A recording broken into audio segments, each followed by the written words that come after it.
So, hello, everybody. Thank you for coming. Hello to those of you watching at home. I believe we are being watched by people live. We are live. Oh, really? Oh yes, we are hello. live on, I wouldn't say television, but that kind of thing. We are being live streamed on the internet. Showing your age there, Paul. I am indeed, aren't I? Yes. Yes, we're being live streamed, and obviously people watch this after the event. So those of you in the future, hello. Right, so yes, we're talking about value-added services, VAS. For those of you who were in here for the previous session, we were talking about user acquisition for content services. I think it follows quite nicely on from that because we Once you've acquired them, what do you give them? Well, yes, I think it's sort of it's a sort of catch-22, isn't it? Sort of what do you use to acquire them? What do they want to get? You know, and it is, you know, it's tough out there, I think, isn't it? So before we drill into some of those sort of issues around sort of value-added services and content and how that impacts user acquisition, I'd like our lovely panel just to introduce themselves, just so we got a bit of context as to who does what. So I'll start with Jules, first of all, for those who don't know her. I'm Julia Di Mambro. I am the owner of Seriously Fresh Media. So we have premium video content for licensing for VAS and streaming services. Brilliant. Hi, my name is Siddharth Roy. I am the CEO at Hungama. We run our own destination products, gaming, video, music. We also partner with friends here to take their products out. Present in about 40 plus countries, and obviously doing value-added services to scale.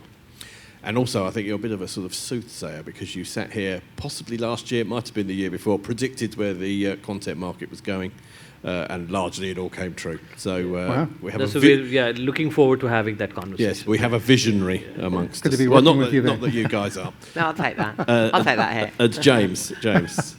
Hi, I'm James Flaherty, and I'm the Chief Content Officer for Perpetuum Media. And what we do is we're a leading global publisher of games, both HTML5 and Android, to VAS-based stores, as well as other streaming services. And as you mentioned, you know, great to be working with a visionary. By the way, here. the partnership we put together, we put it last day here. Now services are going live.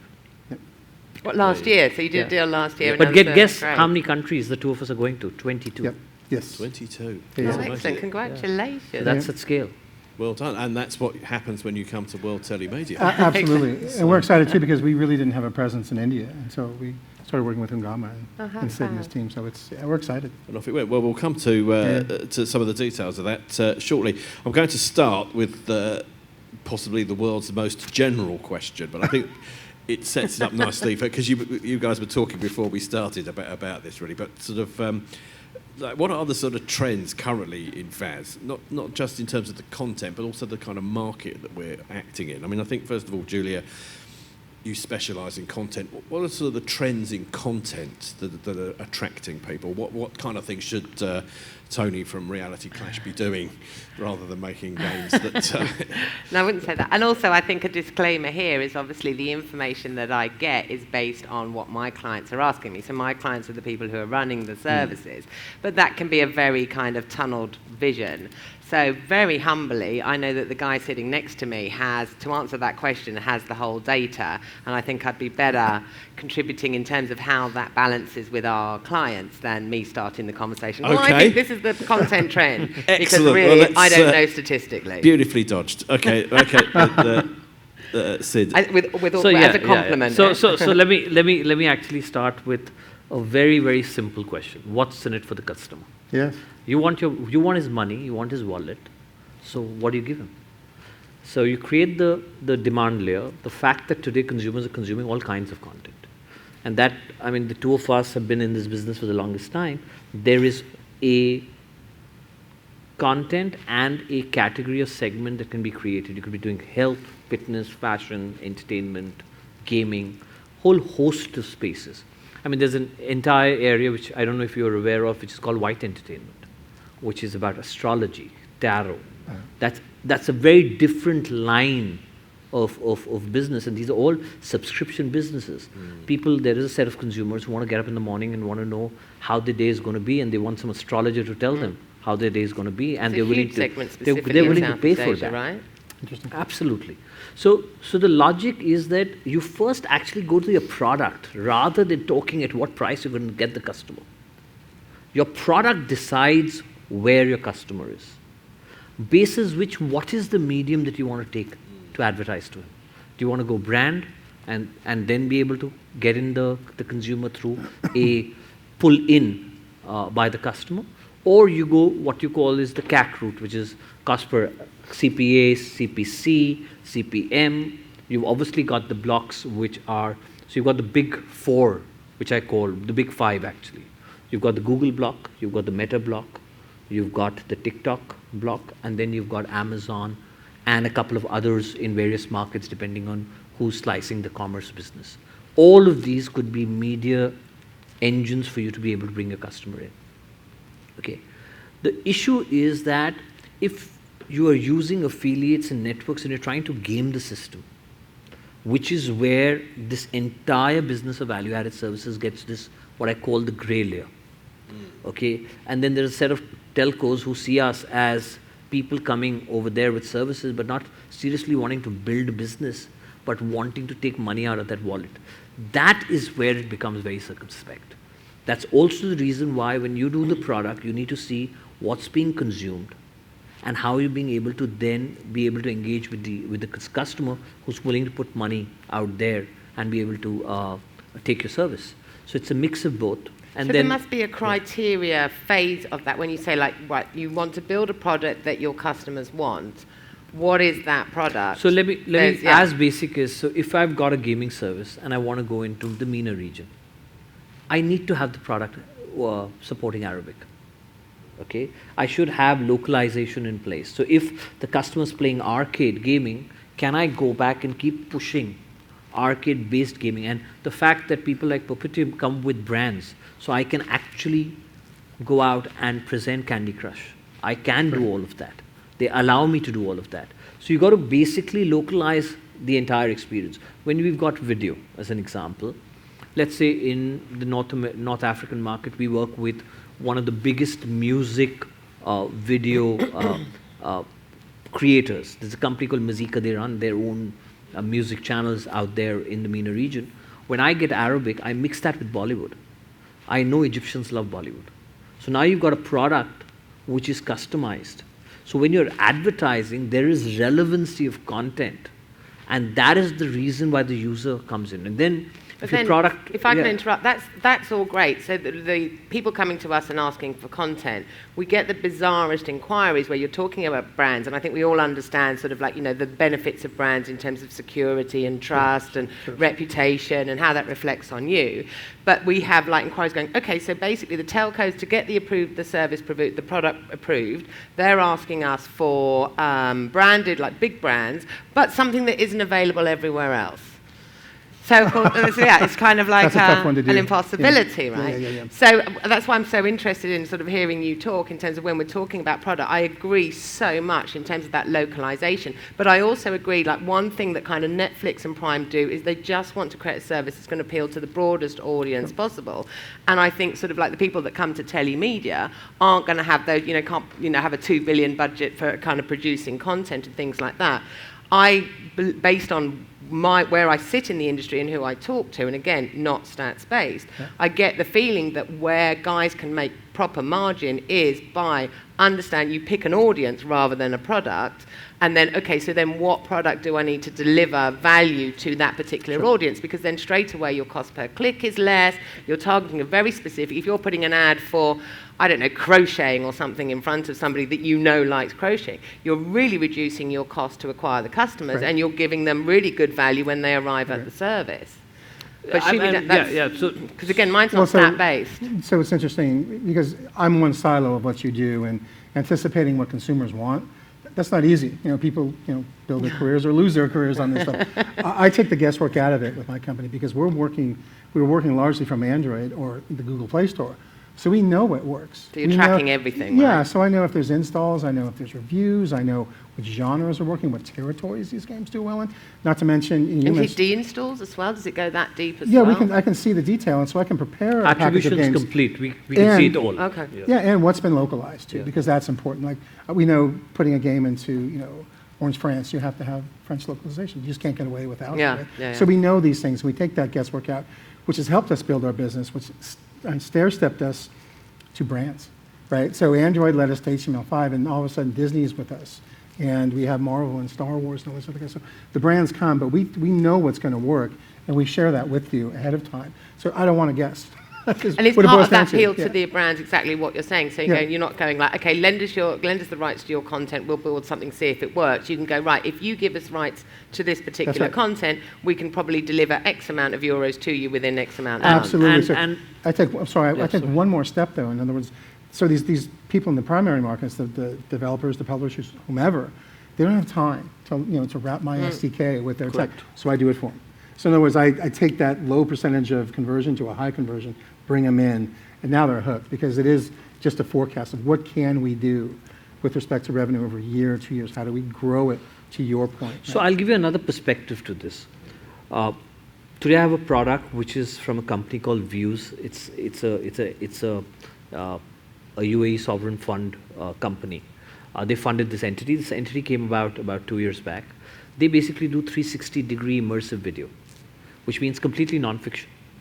The core USP of that entire stack is that it's a great product. The product puts out between 10 to 15 cameras shoot the content.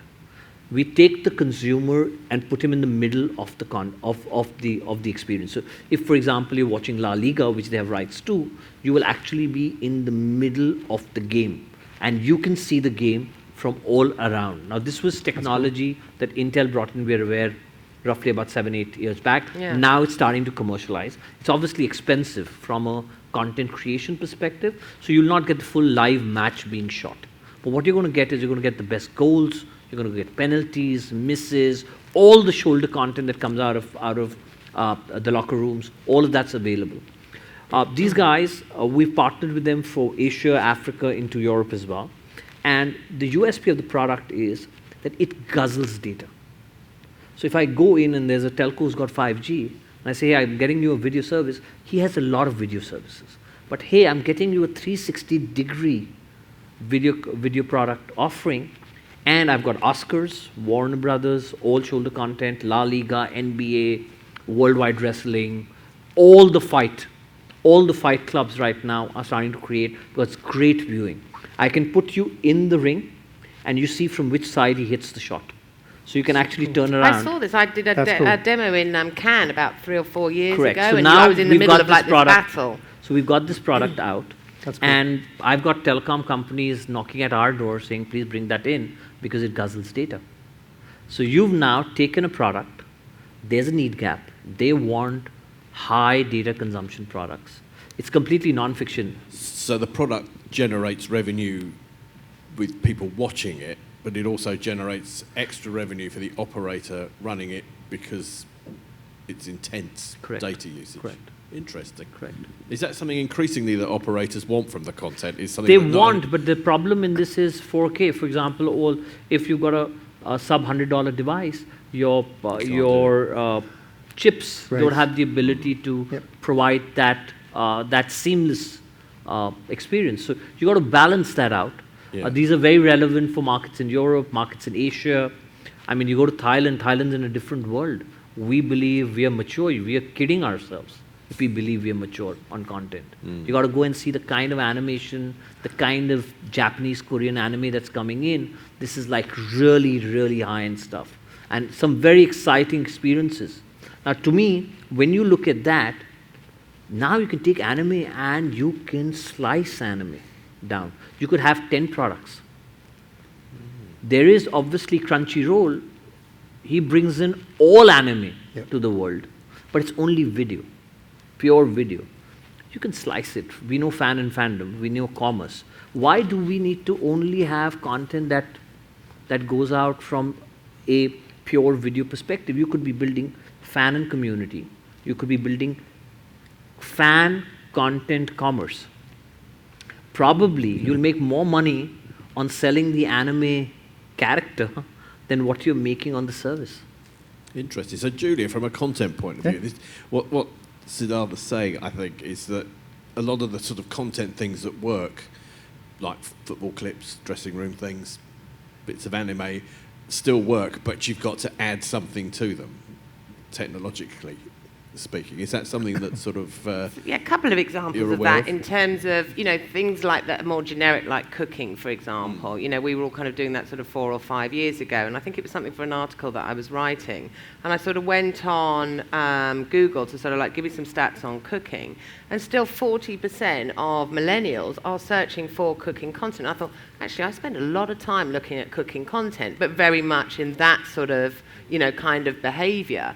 And so then I was thinking, okay, well, we've got like loads of cooking content where it's like these little sort of 2-3 minute recipe things. So instead of just going, we've got some cooking content, say to them kind of like, okay, but what if you kind of create a product around it where you're saying, okay, what do you want to do today? Well, I want something that's indulgent, or I want something that's healthy. I want to cook for family, or I want to eat by myself. I'm a vegan, I'm a meat eater. Do you know what I mean? So that you're actually, like Siddhartha was saying, you're creating this sort of extra value around just presenting content and letting them try and find it. Right. So that's sort of one example that we've seen. And then, I always go back to this, given the cost of acquisition, what a lot of the people at TELEMEDIA go through to get a service approved, and you're looking at sort of a 6-month break-even point and all of that. Right. The business that I come from, when it's kind of, we're dealing with sort of traditional producers, you're paying a fixed licensing fee up front for a year of that content. You can't monetize that content for like 6 months. But if you're creating something that brings them back on a daily basis, and it's offering enough value where it's kind of... And again, we do the same. Do you know what I mean? There's content where mine's stupidly things like the dodo and like where they rescue these dogs. And it's literally, it's kind of like, right, that's how I want to start my day. I want a couple of those videos, and then I'll get up and I'll crack on. And it, again, very niche market. That's what I like. Okay. But, so sports content is a great thing. And actually, sort of my colleague Charlotte was talking about when you look at sports and things like that, it is one of those areas it's going to be much more difficult to replicate with AI. And then if you add what Siddhartha's talking about in terms of this actually immersing you to a degree where you're in the middle of that match and you're standing up next to Beckham before he shoots that goal, this is another level, I think, what you're saying. I think we're all sort of saying the engagement, where it's not just kind of you are passive looking at a video, you're becoming much more integrated into it as an experience. I agree, absolutely. Yeah, and you want to differentiate too. I mean, that's what we came up against about 6-7 years ago. So there's a lot of premium content, stuff people pay for in the game space. And there's all this free-to-play, which just has emerged and has taken over, and everybody does that. Well, how do you turn a free-to-play experience into a premium experience? Well, we did that. So now we're getting games that nobody else has, that we can come to you with and say, hey, look, these games are really exclusive to us because of what we've done. And you can pitch to the telcos, you can pitch to your other partners, hey, I've got this stuff and there's not going to be any competition. So that, in effect, should help you attract users, keep them, and get holistic people to come in too. Friends talking to friends and saying, this service has this, I found this. So we just beat it with technology, and it works to this day, and it's That's very interesting. Yep. Sorry to interrupt, sir. Yep. That's very interesting because obviously you're talking about sort of very much the premium end of the market. I was talking with Jarvis earlier, and we've got this portfolio, or this catalogue of kind of like 400 classic movies, which I would have considered a kind of tiered to, someone to go out and test a market at a very cheap price. And actually the feedback that we're getting from the clients that we've sold it to is it answers that in terms of you can't find it, not generally available on the big 5 or the other big streaming platforms. It's incredibly cost effective. I was going, okay, I understand the reason why you want it. But then they're coming back to me 6 months later and going, honestly, we just can't believe how well this product is performing in terms of traction. Absolutely. I don't, again, because I don't collect the data, I don't quite know why. The only thing I can think of is there's a lot of titles in there where there's been remakes in recent years. So it's this old sort of nostalgia classic content reaching like a new generation. But just sort of to show an example, sort of the other end of the spectrum where you're remonetizing sort of very old library content. Yeah, I mean, I'll give you an interesting analogy as well. This is in Kenya. Kenya, the biggest form of video content consumption is actually comedy in Kenya. And it's all live. It's actually street comedy. Okay? So I met these 2 guys. These are very big influencers. And all their lives was around YouTube. And the kind of money that they were making was okay, but they could have made a lot more. So I actually did a part funding of that project and got these guys to actually create content, which then became exclusive only behind a paid wall. So he's running his YouTube piece, but you've gone and built out a premium slotting to that. You bring in this content on try and buy. So these 2 are very recognized characters over there. And suddenly you've got a value-added services for short-form video started. Yeah. So it's a brand new category. And as Hungama, typical, we've just said, hey, look, listen, let's just break this. We'll call this a separate service. You raised such an interesting point there in terms of like the cultural difference on the business side, the B2B side, where if you're talking in, say, like Europe and the States and things like that, they're going like, right, we want to license content, but it can't be available on YouTube. When I'm talking to people in India and Southeast Asia, they're going, no, YouTube is a part of it, because what you're doing is you're already generating this sort of preempted fan base audience that you can then upsell to a premium service. And to me, the absolute separation in terms of the mindsets geographically on that point is, I think, very interesting. Okay. And then you start discovery, you've got InstaReel, you've got YouTube Shorts, okay? Both of these guys technically are not monetizing. So as content owners, whatever content we're putting up, we've been taken to the cleaners. They're actually making all the money right now as we speak. But they're creating communities and audiences which, if you've actually got your own destination, then you can use that to drive customers to your own product for purchase. The CPA will definitely come down. Yep. Because it's basically, there's a lean in from the user. You're not throwing, so it's contextuality of content. Contextuality of advertising, leading to CPA, leading to hopefully a higher LTV. I mean, click-through rates, like you say, when you're that targeted, must be, it's a completely different ballgame, it's in high single digits, going into double digits, which is like crazy. If you can get into about 7-8% to about 11-12% click-throughs, I mean, you're laughing all the way to the bank. That's very high. James, you do some interesting stuff in terms of discovery as well that we were talking about beforehand, like a sort of TikTok approach to discovering games, which was quite interesting. Yeah, so we see the stores behind all these, with the actual physical store that you guys use, the VAS stores use. And we said, if I took away the brand or the name of the company, it's pretty much, they all look the same. I mean, it really hasn't changed. It looks like the iTunes store, or, you know, there's differentiators like what's new, what's hot. There's things you can do to lead consumers to different places. And we just said, you know, what are consumers doing these days, right? So what are they up to? And TikTok's a perfect example. It's a test bed, right? You just watch, I watch my kids. They just spin and they watch videos. Addictive, And I'm like, guys, really? And I'm like, then I start doing it. I'm like, okay, it works. Just one more video. But it's a known, tried and true, tested, thing that works. So we said, let's build our own service with games, and largely HTML5 for different reasons, but you're just kind of going through, and you land on a game, and then the attract mode goes off, you see what the game is, and you can click on it and play. You can make it your favorite, you can tag it, you can do all sorts of different things. It's a different approach. We shared it, I think, with you this morning, and it was just our way of saying, we think consumers may want something different, and this is what we see, and we're just bringing two different worlds together to I was going to say, I think what's lovely is kind of we're all sat here on a panel of a certain age, and what we're seeing is we're like basically, I think if your product is strong or your content is quality, it's sort of how it's being kind of packaged for the new generation based on their existing behavioural patterns. Right. So what we're doing is sort of bringing similar things, but in a new way to them based on how they're already interacting with the device, with the device. Basically. Absolutely. I've done this building games. I used to build games in the past. I built a fighting game. I'm going to take the Tekken, controls, because people know that. Why am I going to reinvent this? The game will feel different, but it's going to use controls people can get up to speed with quick and just jump in. You don't need any kind of like demo mode to explain how to do it. People just know how. And that's the secret for us. So I'm not in the invention business. We're focused on consumers. We want to do what they want to do. We want to give them what they want to do. Well, absolutely. For example, that partnership that you guys have in Vietnam. Now, Vietnam, there is a company that these guys partner with to license. He's cracked it. Music is big in Vietnam. He's built out gaming on music. Single focused, not one, 10s, 20, 30 games around, just music is the core content. And to a Vietnamese audience, that works. And by the way, this is a global company. It does exceptionally well. It's a listed company in Vietnam on gaming. And this is mobile too, by the way, not console mobile, which is a different interface. But you're right, they've nailed it. Sorry. Yeah, they also now produce broadcast shows on music. So it's mobile, plus they also have, they actually go out and do those same game shows on broadcast in Vietnam.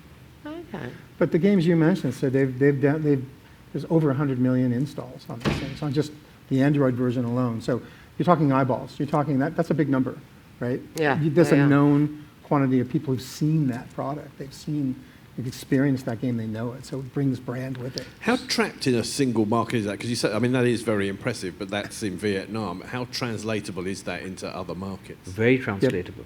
In fact, we built out a stack called Songbeat. It's been actually built on BeatStar as a thought, and we are aware how big music is in India as well. So the product's been built keeping that in mind. But for me to replicate that for Arabic content, for me to replicate that for Africana beats, okay, yes, it's going to take some time to localize that experience because it's gaming. But these are experiences that you could have a customer sign into, and then you could flip this into a gamified experience, okay, where if he's coming, spending X number of minutes with you, you are rewarding him with more packs of music every week, every day. Spotify drops in 150,000 tracks a day. So the amount of content that's being created and which is flowing in the system is there. So you can make it extremely relevant and extremely localized to an environment. And territorial to a style of music that may be more prevalent to one market versus another. So really it lets you segment within the game if you want to too. So yeah. Okay. One of the things I wanted to sort of bring the discussion to, particularly for you, James, is about piracy. Because we were talking, obviously, while we were setting up this panel about sort of these things, and piracy came up, and it is an issue, isn't it, around this? Tell us a bit about sort of your view on that. Well, everywhere I've been, in movies, games, whatever, piracy happens. It's packaged goods, it's movies, it's digital, take your pick. Piracy is stealing, and stealing isn't good for business. I'll just say that, right? Yeah, put it out It's there. not. And I was watching a thing on the WWE today, and Vince McMahon said that. I'm like, I'm going to take that line. That's a good line. So, we're a leading publisher. We're a global publisher. We work all over the place. We see different stores, different places. We see what happens in the markets. We know what products are out there. I work with Disney, I work with Marvel, Star Wars, a bunch of big name stuff. And when I see somebody else representing these games, I'm like, what's going on? And then you kind of peel the onion back a bit, and you're like, wait a minute, they don't have the rights to that stuff. And HTML5 games they're pretty easy to just grab and take, and you can say you have them, but at the end of the day, if you don't have a legitimate license, then you're causing problems within the industry itself, within the business itself. Because I get questioned, or I'll take back to Disney, yeah, I saw this game, do they have it? No. Well, somebody's ingested it into the system. And now I'm going, wait a minute, everyone's losing money. Because what happens is you'll get somebody who represents they have it, and they're coming in with a bargain basement price, which should be your first tell that they don't have the rights, or they don't know that they don't have the rights. And next thing you know, they're brazenly stating on, say, LinkedIn that we have these games, or I see other games we don't license, like Rovio, same thing. They have these rights and they don't. So it's just, for us, we see it as it's not a big problem, but it's there. How is the industry dealing with that? That's a great question. That's exactly the question. So what do we do? I went through this, in the console business 30 years ago with respect to rating system. Rather than have a government tell us what to do, we policed ourselves, right? So you can wait. So what can happen is these big companies will say, I don't want to work in this business. I don't want to work in the VAS space because it's the Wild Wild West. Somebody's taken our games that doesn't have them, and they're going to publish them. We all lose. Or to your point, Julia, say, what can we do? So we talk about it. We educate, everybody about it. Store providers or store owners, the VAS store owners, are really the first line of defense. How do you vet and ensure that these providers have the license? So you're actually offering services around that, where you can, you're supporting these guys to... I'm saying we should. I don't have anything to do that, but anything... Almost a gap in the market, maybe? So let me actually take from what you're saying. We've done that exceptionally well when it comes to music and film content, where for any kind of content that's submitted into us, there is to be what we call, in our parlance, we call a B2B license letter, which needs to actually come to us, which gets digitally filed in, that you have the right to give me this content, okay? And this needs to be supported. We've been using that extensively for Hollywood, because they can be, you indemnify them, and you could be liable exponentially for that. And it's worked brilliantly. We've had this problem in music as well. So as an industry in India, we created that every time a piece of track was dropped, a B2B had to come in from the label into service platforms such as us, saying we have this explicit right. And that itself would open up, because as they start putting pen to paper, a lot of them know if they don't have the rights, that opens them to serious problems. Yeah, well, That's great. I've actually been doing that for This is years, why and I we didn't work with you. realise that's kind of like, okay, well, it is something, if it's something as simple as that. But yeah, that's sort of written into all of our contracts, so that obviously, yeah, if there's any, and we have had incidents, obviously over 23 years, where we get this kind of like, you're using our content, that's not licensed, like I go into complete panic, call the supplier, and he goes, no, I can demonstrate it, I'll get you the letters, and up until now, it's always been fine, and they did, but they didn't, so they see it somewhere, they haven't got the document or haven't seen the document where it kind of goes, yes, rights have been assigned. But yes, that's why it's always in every contract that we do, that not only are we indemnifying our clients in terms of we'll take responsibility, but we're doing the same on the mirror side with the producers and the studios. Yeah, sorry, go ahead. And then there is the problem of the publishing engine itself. If you've got the publishing engine not working right, that creates another problem. So for example, if you've got rights of content for 6 markets and suddenly 16 markets have been switched on, so then you're technically infringing on the remaining 10. That also is a big problem. That's really interesting, because I feel there's been a big conflict there, whereby in the broadcast world, you'll go, right, here's the rights to this movie, all platforms, this one geo. But obviously in digital rights, when it's mobile's slightly easier to localize. But web, for example, with credit card billing, you can't. And trying to educate like the producers and the studios in terms of, we can't do billing on per geo, because they obviously, it's just by its nature, it's international. Okay, but then you've got to start geo blocking. The whole deal just becomes kind of cumbersome and all of that. So it's interesting kind of what you guys are saying, because it's sort of an education process as well, where you're taking sort of more traditional broadcast companies into a digital space, and the differences that has for them. Yeah, right. So it's more than just piracy, it's really about making sure people have the rights. They largely do this maybe by Absolutely. accident. Yeah, I'm just saying what I see, and I'm my own little silo, so you guys have a broader scale of what you do. But the good point you brought up, James, was like quite often they don't know. It's not out of malice. They think that they've been given rights, and then actually they've been, But what's the tell? But if you're price getting is always cheaper, very telling in that. Exactly, and that's we know what we pay for some of our big brands, and it's not. If it's too good to be true, it normally is. That's right. And you have to be smart enough to know that, or want to know that. Yeah, want to know that. Good point. Great stuff. So looking ahead, sort of, as I said, Siddhartha was very prophetic last time with what was going to happen in the world of value-added services.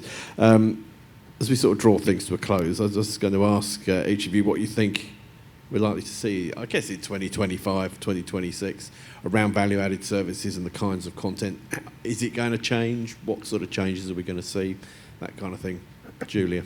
Again, I'll be talking from experience of my clients. Yeah, which is that's very valid. You know, I'm sort of quite passionate at the moment about AI and how that's going to impact the industry, whether it be positively or negatively. And then, interesting, literally a couple of weeks ago, a startup got in touch with me where they're licensing content for training AI models. So I go, okay, let's have a call. I'm really interested in that. And I've just got on the phone, of course. I'm going like, am I shooting myself in the foot if I deliver any content to you, and also screwing over my producers?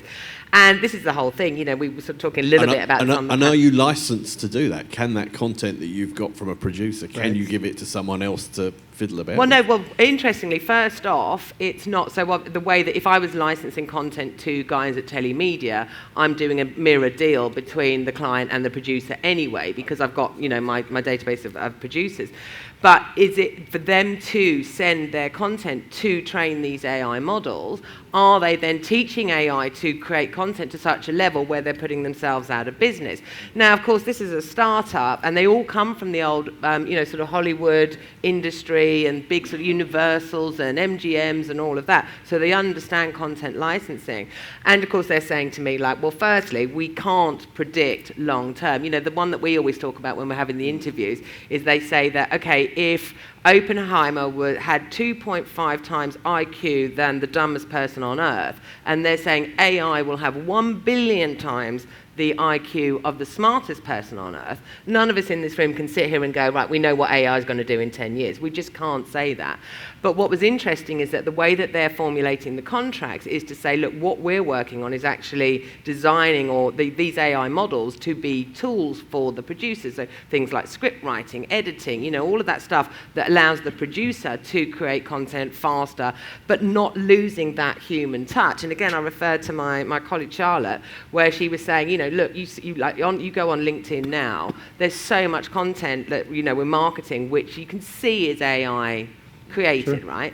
And so everybody goes, yeah, okay, but in a year's time, you're probably not going to be able to sell, even sooner, you're not going to be able to tell the difference of that.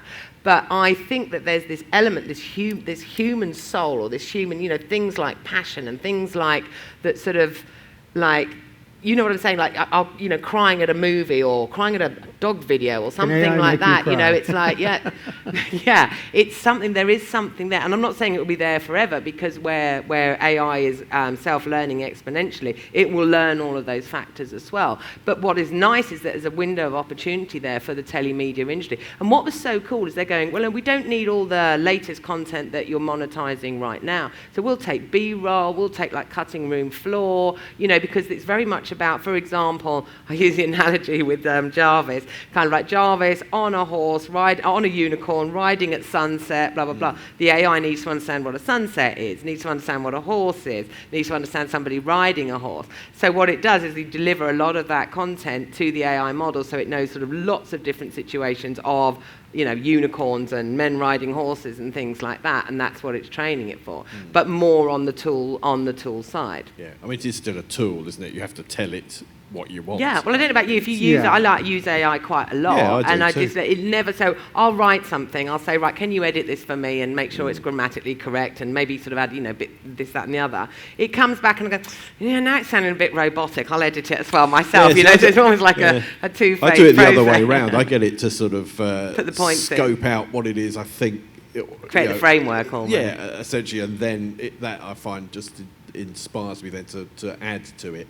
And it never comes out looking like. But have you tried kind of like if you put in things that you've written in the past, and then you go like, I want my tone of voice in there. Yeah, oh yeah. It's getting better. Oh, it's getting much better, and it's got better in a year. It's got noticeably so much better, and I guess But it's how much time are we already saving using it as a tool rather than because if it's creating the content, I'm sorry, it's not cutting it right now. It really isn't. No. But that's a much more complicated thing to produce. I think a video content is way out there. You want to get it to an alpha level or some level where you've taken... Want? Yeah, well, or whatever. Is it just going to go that way whether we want it or not? When I say alpha level, I mean something that's not finished, but you're using the tools to get you there, and then you're going to have to wax on, wax off to get what you ultimately want. So you're saving time, you're saving money. Right. That's what I think. So Jarvis asked me this morning, he says, okay, so do you think actually the price of content will come down much more? You're getting much more for your, much more bang for your buck, so to speak. Yeah, I can. I mean, is that devaluing or is it adding value in? I don't know, there's so many things to... It depends on what the consumer wants. Yeah, I'm not asking you to talk about an answer. No, I'm just thinking for myself because it's funny. We're so used to licensing from big, well-known brands that have used previous tactics and business models to do that. Now it's changing, right? But that's the exact point. It doesn't matter whether it cheapens it. It's got nothing to do with that. It's whether it's stuff consumers want to watch. But then it comes back to that original point in terms of instead of just delivering content, which really that's sort of all AI is doing right now. If it's creating videos quite poorly, it's all the stuff that the guys have spoken around in terms of how you put that experience around it and create that experience for a human. It's going to get better. Humans creating content for humans. Absolutely. We should end it there, but I want to know what you two guys see as so for me, actually, future. From a value-added services, what I'd like people to look out for is alternate payments. I'd said that last time to you. I talked to you about, and that's the one that's really hit the ball out of the park. Where now, to just give you a perspective, India last month did 14.2 billion transactions on wallets. Wow. Today we are the largest market in the world. 60% of India's GDP is moving digitally into that funnel. So this is real. Wow. And it's done at 1% spread. So we take home 99% of the revenue. So suddenly, the math on the business completely changes. And I believe that's something to look out for because around the world, We've seen that in Kenya with Safaricom. They have M-Pesa, which is probably the world's most extensively spread wallet. I mean, I think 78% of the entire population of the country has that. And you're going to see a lot of that happening into Africa, into Asia as well. So don't look at it just from a telecom DCB lens. The telecom networks themselves are eyeing in for triple play. I was surprised. I was in about 4 weeks back in Zambia, and the telecom networks, both of them, MTN and Zamtel, tell me that we'll give you a triple play billing system. So I said, what do you mean? We'll give you our wallets. So there's one telco, which is the number one telco out there. They've got the number 2 wallet, and the number 2 telco has the number 1 wallet. So both of them are allowing you to now go to the populace, and you can cross-populate. So you can use this guy's wallet for this guy's customer. Brilliant. Cooperation. Now that is really mature structuring business, of use, because their logic is that once the money is there in the wallet, how can I get the user to use that? Because they get a share of it when the money is spent. Yeah. So I think those are areas that you'll see a lot more happening. And I'd go back and tell everyone, just focus on the product. Yeah. Get a great product out, and that's where the overall experiences light up. And use alternative payments. James. Where do I think the VAS industry or business is going? Is that the question? Yeah, I think so, yes. Well, again, I'm your part of the I'm a business. bit myopic. I focus on games, so I'm a little. Yeah. Yeah, no, that's what I we want. think, look, I've been playing games since pinball machines were around, so that's been my life, much to my parents' chagrin, right? So I think games have always sort of helped lead the way.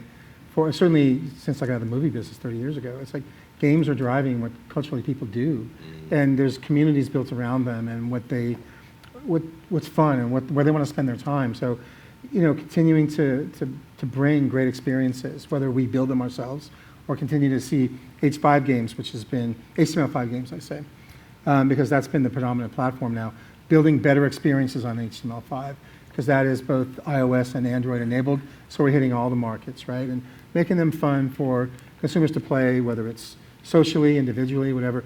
Growing that experience on HTML5 is going to help grow what you guys do at your macro level, right? Because games are always integral.